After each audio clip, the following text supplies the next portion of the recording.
Ao ler a Torá, a gente vê um monte de oferendas que se precisava fazer e doar para o templo. Hoje a gente vai ver de uma maneira geral por que tantas oferendas, o que estava por trás delas. Eu sou Yair Alon e esse é o Zohar Diário.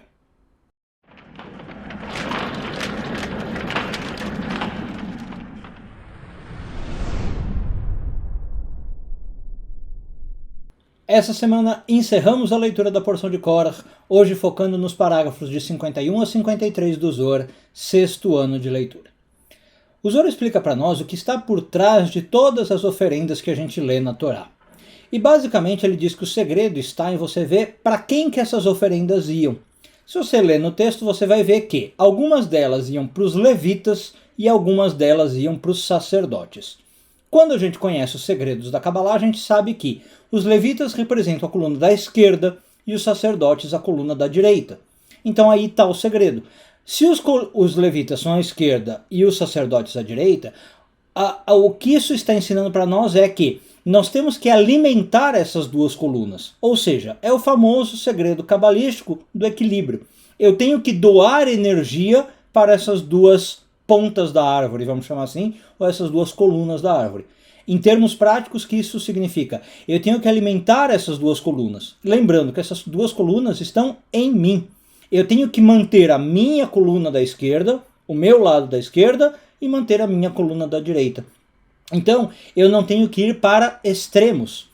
Eu tenho que manter o meu levita e manter o meu sacerdote. Eu tenho que manter as minhas emoções, vamos chamar de positivas, com muitas aspas, e tenho que manter as minhas emoções chamadas de negativas, com muitas aspas. Os meus comportamentos de direita, os meus comportamentos de esquerda, tá? É isso. Então, eu tenho que promover esse equilíbrio. Quando eu mantenho as duas, eu chego na coluna do meio. Bom, e aí o Zohar lembra para nós de uma doação em especial que ele destaca como mais importante. Todas elas são, tá? Daria para dar um curso literalmente de todas. Aliás, a gente essa semana falou de uma delas, a Trumá. Eu expliquei cabalisticamente o que significa, né, a oferenda. Mas hoje o Zohar lembra de uma também muito legal e eu recomendo que você tente aplicar na sua vida, pelo menos de vez em quando que você faça, tá? É uma chamada Halá. Na verdade, o nome todo é Afrashat Halá, separação da Halá. Por quê? Halá, talvez você conheça, é o nome do pão do Shabat, né? Um pão trançado que se faz para comer no Shabat. Mas, na verdade, Halá é uma oferenda que se fazia na Bíblia, tá? Era um pão qualquer, não só de Shabat, que você oferecia no tabernáculo. Enfim, de que se trata essa oferenda hoje, tá? Afrashat Halá, separação da Halá. É o seguinte, você tem dois modos de cumprir a Afrashat Halá. Eu vou primeiro explicar como é que você cumpre e depois qual é o benefício cabalístico dela, tá? O jeito mais legal de você cumprir desses dois que eu falei é quando você faz o pão na sua casa, e aí qualquer pão, tá? Não precisa ser só a halá do Shabat. Se você vai fazer uma massa na sua casa, você separa uma parte desta massa. Não importa a medida. Não importa nem a medida do pão que você está fazendo, pode ser um pão individual, pode ser para 10 pessoas, e não importa o quanto você separar. Se você separar 2 gramas, né, é no masculino, já tá bom. E você queima totalmente isso que você separar. Você já separou a halá, tá? De novo, não importa quanto de pão, de massa você está preparando, e não importa quanto você separa dessa massa. Você já cumpriu a oferenda de halá. Esse é um jeito de cumprir. O outro jeito é, se você não faz a massa em casa, não tem problema. Você compra a massa pronta na rua, na padaria mesmo, numa panificadora. Ainda assim, antes de comer, você separa, tá? Então, vamos supor que você comprou é boa, né? Vamos supor que você comprou o pãozinho francês na padaria. Aliás, pãozinho francês acho que é o nome que usa no Brasil inteiro, né?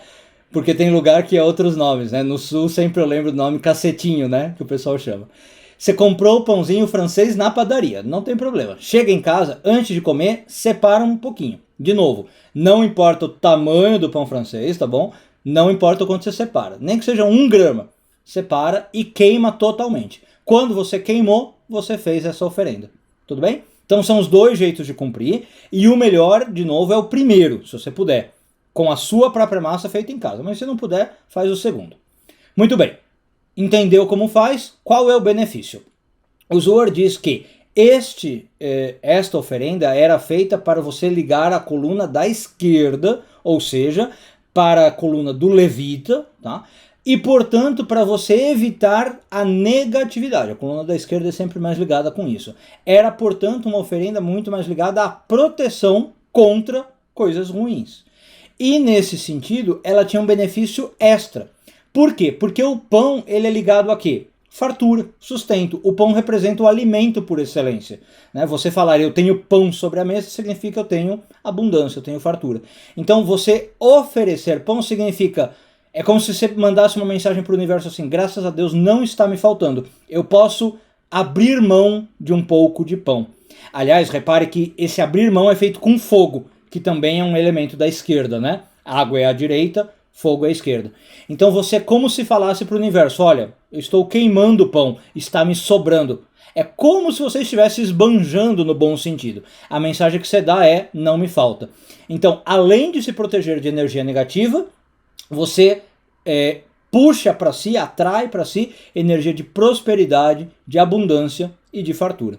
Então, um vídeo bem propício para já hoje no Shabat, talvez você quiser aplicar isso. De novo, seja se você for fazer o seu pão em casa, e não precisa ser só a ralá, tá? Você pode fazer isso em qualquer dia, mas hoje se já quiser começar, ou seja, se você for comprar pronto, não coma o pão inteiro. Pega uma partezinha dele, por menor que seja, e queima no fogo.